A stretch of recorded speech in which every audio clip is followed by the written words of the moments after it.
Hey, KU fans, welcome to the first ever March Which edition. is another way of saying first. It's the first ever, first all-time edition in March of KU Sports Extra. First ever episode, first ever show, first ever edition. And that's why it's so big that I remembered in my sports coat. There it is, right there. No new shirt, though, this week, right? No, this is an old shirt. Okay, well, it looks Getting good. tighter by the minute. Yeah, it looks good. What we're going to do today is what you've seen us do every day for the past 365 days, because I know you guys have been watching these non-stop. You watch one, you watch it again the next day, you get tired of that one, and you watch one from a couple weeks ago. It's exciting. Look how excited Tom is. Anyway, let's jump right in with the good news for KU basketball and KU sports, and it's obviously KU basketball. 11 in a row. It doesn't get more simple than that. You just say 11 in a row. Everyone knows what you mean, and everyone knows by now what a ridiculous accomplishment that is. I think people put it in various levels of perspective. I mean, some people do get how ridiculous this is. Well, it's the Big 12. It's not like it's the WCC. Right. And a lot of people do take it for granted still. So there's that gap of just, oh, yeah, we won another one. No big deal.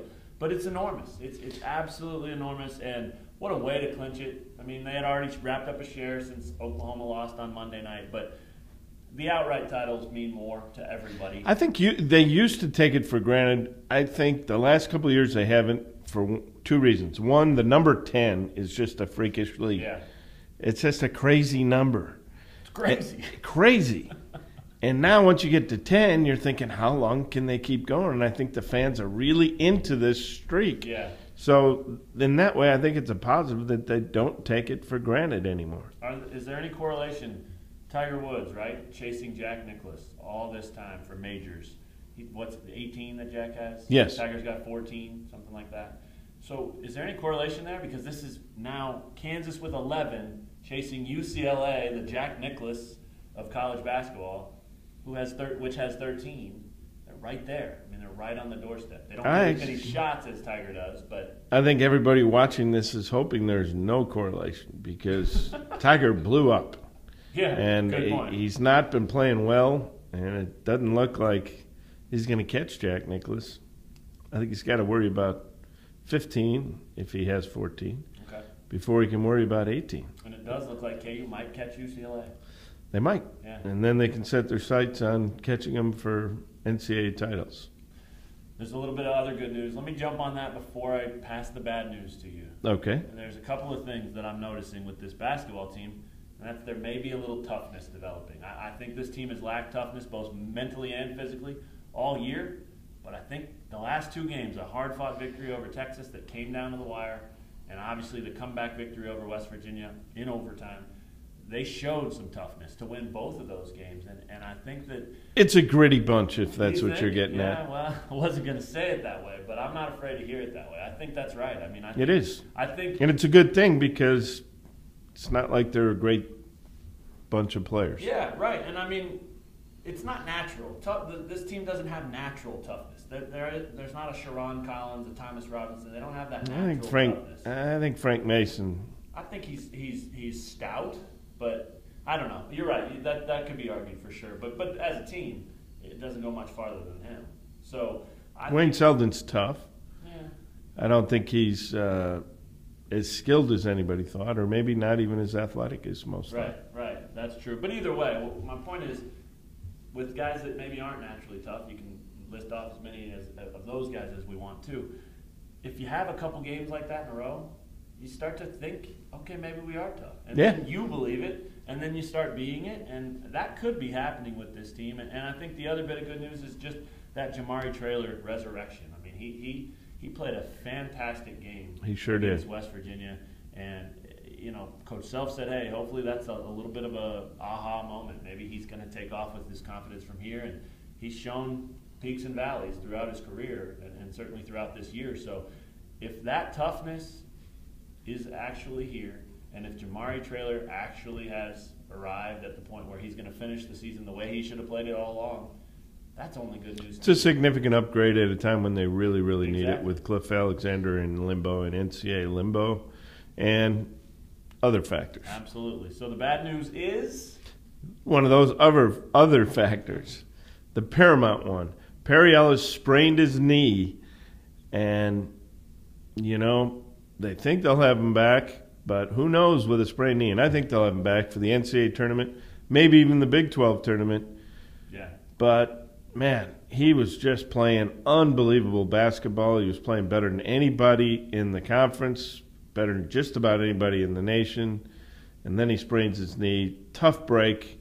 For him, you really hope that it's a full recovery quickly. And obviously, if you're rooting for the team, you wish the same. Yeah. The thing about Perry's injury, too, is that's great if he could come back for the Big 12 tournament. But just coming back for it doesn't mean he'll be 100%. Yeah, and you don't want to risk anything in the Big 12 tournament. It's just not as important as the regular season. It's not as important as the NCAA tournament, obviously. Yeah. So, at what point, if at all, can he get back to playing at that level that he was at? And it might not happen this year. So, it's definitely bad news. It's great that it's not more serious, or at least it doesn't sound like it's more serious. Right. But gosh, bad news for sure to see their best player, guy who's definitely in the running for Big 12 Player of the Year. How much do you think this hurts him in that? Well, not playing a game and a half hurts a little bit, and the fact that Oklahoma may be able to beat him without Perry Ellis will probably somehow work against him. But Kansas has the outright title. That's got to work in his favor. The fact that he just finished the regular season so strong has got to work in his favor. Yeah. I still think he's the player of the year, but you can't gripe if someone as talented as Buddy Hield gets it either. Absolutely. So you'd vote for Perry? I would. Yeah, that's fair. I totally agree. I think he's, best player on the best team. Yeah, and midway through the conference season, I wouldn't even have put him on first team. That's how great he played. Yeah, his second half was really, really strong. So, well, let's move over to statistically speaking. I think we've made it almost through every player. So instead of just having you throw one out there in case we double up, I'm just going to take Devonte Graham.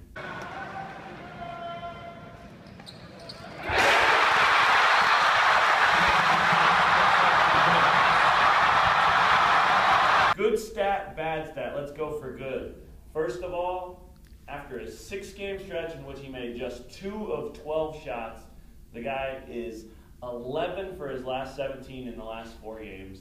2 reasons that's a good stat. One, he's making more shots. That's a fantastic percentage, obviously. But what I really like there is in 4 games, he took 5 more shots than he did in 6 games. And that shows you aggressive Devonte Graham. And that's what they got to have from him. So I think that's a huge, huge stat for this team.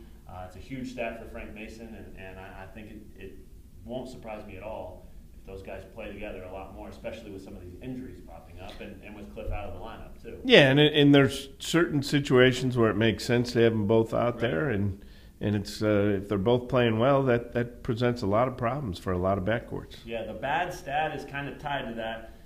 Devontae's season high for minutes, what would you guess it is in a single game? 22? 27. 27. Which isn't bad, but he's only gone over 20 5 other times. I think that it's time for him to play over 20 regularly now for the rest of the season. I think it's time for him to approach 30, and like I said, 27 is the season high for him. I wouldn't be surprised if in one of the next few games we see him play 30. I think that's a good thing because he still makes mistakes. He still throws the ball into the 4th row from time to time. That was wild. That was wild. But as long as they're aggressive mistakes, I think he can live with it. So Devonte Graham, good stat. He's shooting better. Bad stat. He's not playing enough minutes. But who is on this team, right? Perry Ellis, Frank Mason. Those guys are playing enough minutes. Yeah, you got to earn the playing time with consistent play. Yeah, well, KU goes down to Oklahoma this weekend for a game that just a week or so ago could have meant everything and now means nothing. Nothing. You going to go that far? I think so. Next to nothing. Yeah, next to nothing. So it'd be a good chance for some guys to break out of some slumps, like Selden and Green from 3. Big slump going on there. Right. Devonte Graham to get more playing time to in case they do need to play him a lot.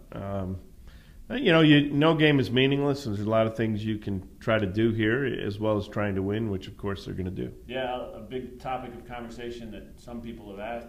Hey, it'd be a good idea to rest Frank in this game, Frank Mason, and Coach Self was asked about that this week at his press conference, and he said, absolutely not. And when he said that, the San Antonio Spurs crossed his name off. Yeah. Said, we don't want to hire this guy. Yeah, they make a living resting their veterans and their studs. So, do you believe him? I do believe him. Yeah, because for one thing, you don't want to just put the foot totally off the gas, because then it's harder to put it back on. Right. Yeah, that's a good point. I mean, what if they like take this as no big deal and then they win? They get super hot from the outside. Then the players think, well, this is how we win. Yeah, we just have to jack up threes and make them. I think we could see a game like that. And I'm sure a lot of people would love it unless they missed them all like they did against West Virginia. Yeah. It's crazy. For this team to miss all their three-pointers and to take that many, that was nuts. 0 for 15. Yeah, crazy. So let's talk this game. Oklahoma, Kansas. Who wins? Prediction time. Who do you pick? I pick Oklahoma. I don't think it's that tough. I think if Perry Ellis were here, what a jerk. I think you still pick Oklahoma. Oklahoma on its home court is a better bet than Kansas. Yeah, not that you do that. Not bet. I mean, I was looking for a word. I didn't mean bet in the literal sense. I agree with you on everything you just said, and it always freaks me out when I do that. It's a little uncomfortable. It should be. You're going to be like unnerving. 280 pounds in about 5 years. Keep that up. I'm picking OU. 73-60 is what I have. I think they'll be fired up. They don't have a ton to play for, but every time you get to play Kansas, that's a statement victory. That's an opportunity to prove something to the tournament committee. Let's just hope that after the game nobody says, was this a statement game? Yeah, it was. Yeah. It will be. 73-60 Oklahoma. Who do you have as your primetime pick for Kansas? Buddy Hield's going to be the primetime pick because he's one of the greatest players in the nation. I love that guy. I think he's vastly underrated. I think the Big 12 Conference knows how good he is. I don't think nationally he gets nearly enough. No, and this team's certainly talented enough to make a long tournament run, and the nation will like getting to know Buddy Hield. Yeah, definitely.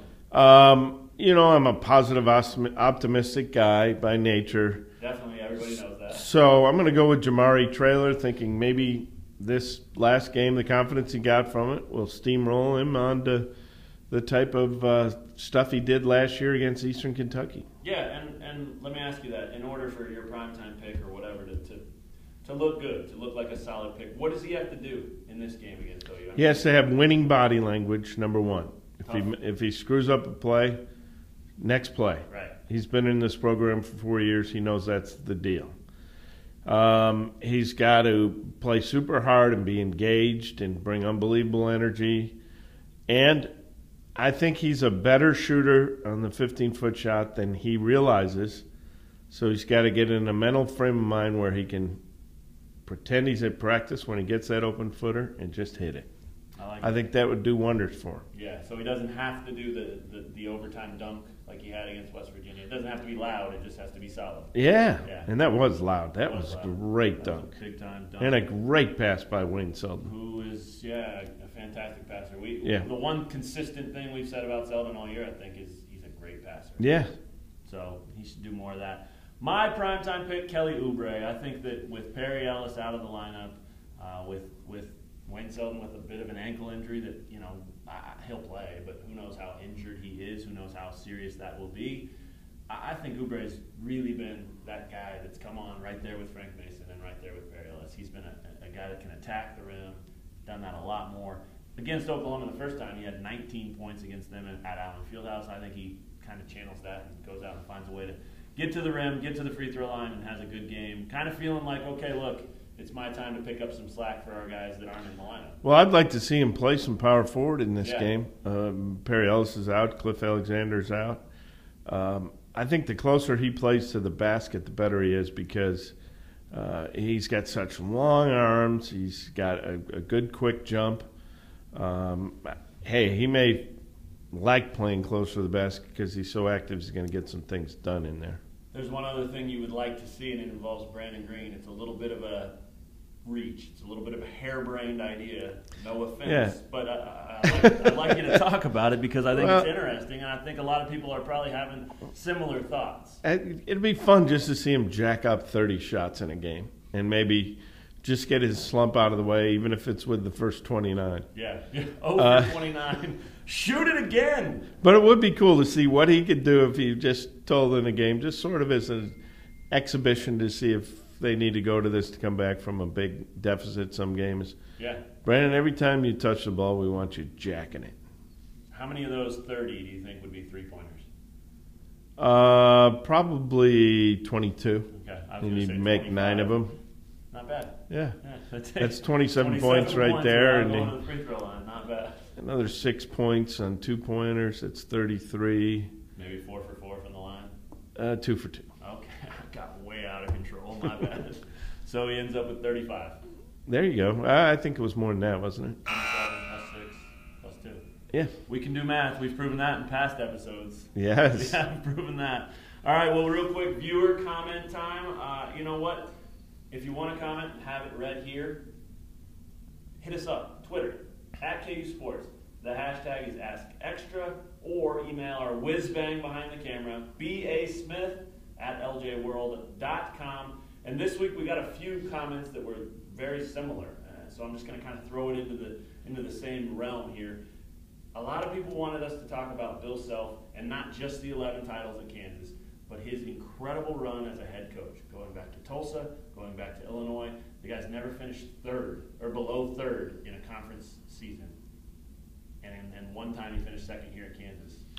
Well, how about this one? 11 consecutive Big 12 titles. So you have two more Big 12 titles than you have home court losses in all games, counting exhibitions, right. counting non-conference, right. and counting Big 12 games. That is beyond comprehension. Yeah. Yeah, that's been a pretty popular stat. More conference titles than home losses.